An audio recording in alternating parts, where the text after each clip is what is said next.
guest sa programang ito ay kanila lamang at hindi sumasalamin sa opinyon at pananaw ng himpilan. Aabante na ang nagpapangka sa pagbabalita at laging handang magserbisyo. Lordan at Don Castro sa Aksyon Abante.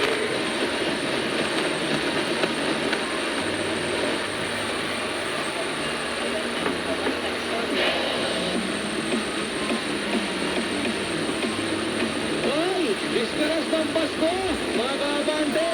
Ay na, ngayon po ay December 24. 24.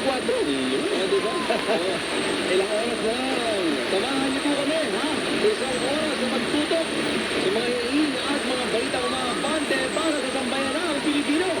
At samahan niyo rin kami na salbahin ang mga problemang hindi masyadong nabibigyan pansin ng mga kinaukulan. Isa pong maaksyon umaga. Ako po si Robert Tan. At ako naman po, Don Castro. At ito ang Aksyon Abante. Tambalang walang inatasan. Una sa balitaan. Lordan at Don Castro. Aksyon Abante. Eh, yun na nga. Ilang oras na lang. Meron ba kayo pang Noche Buena? Meron na ba kayo nakagayak dyan sa mga bahay ninyo? Handang-handa na ba kayo? Wala ba kayo sa pagsalubong? Sa Pasko ngayong gabi. Kung ako yung handang-handa na, kami hindi pa.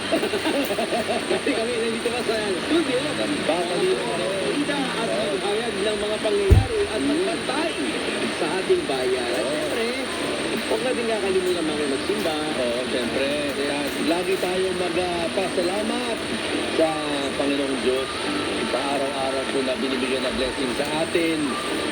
Kahit mahirap, araw-araw ay nagigising naman tayo at kaisa yung binabanggit ni partner, blessing.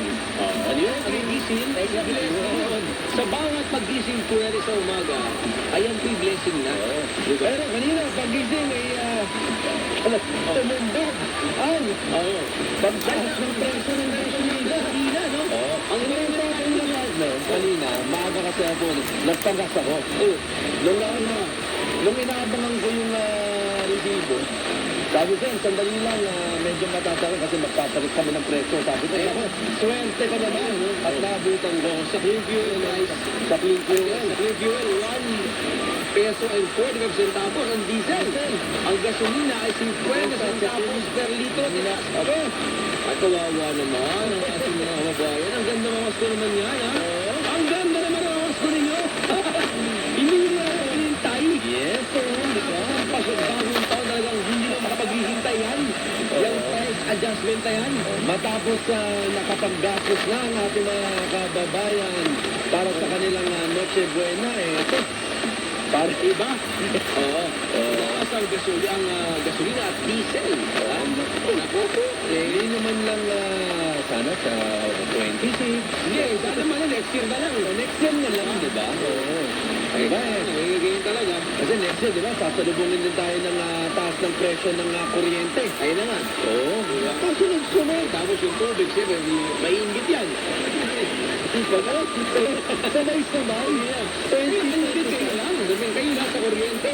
At sa gasolina, kami rin. Sa tubig. Oo. Naku, ano ba?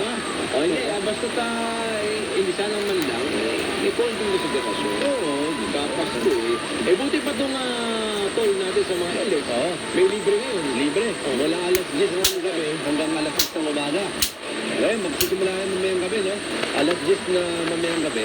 Pero pag uwi ko, walang toll. Uwi mo, wala. Pero pagpunta ko doon, siyempre maaga eh. Kaya malina pwede na, no? Ilang araw na lang. Wala lang. Sana alas 7 na lang umuwi gabi. Para marami makabil. Oo.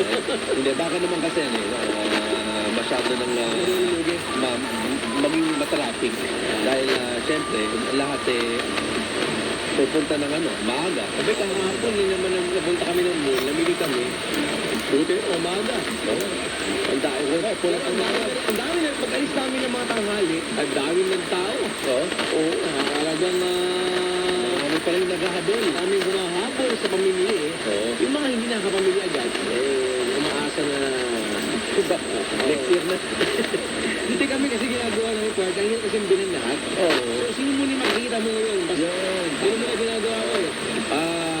Ito muna, makita mo yung family mo ngayon. Pamangkin mo, hindi mo na makikita mo. O di after Christmas, pakita mo naman sa New Year itong isang mga anak mo. Oo. Yun ang bibilhan mo naman. Budget muna. Oo, kasi bibilhan mo lahat yan. Eh, hindi mo na makikita lahat.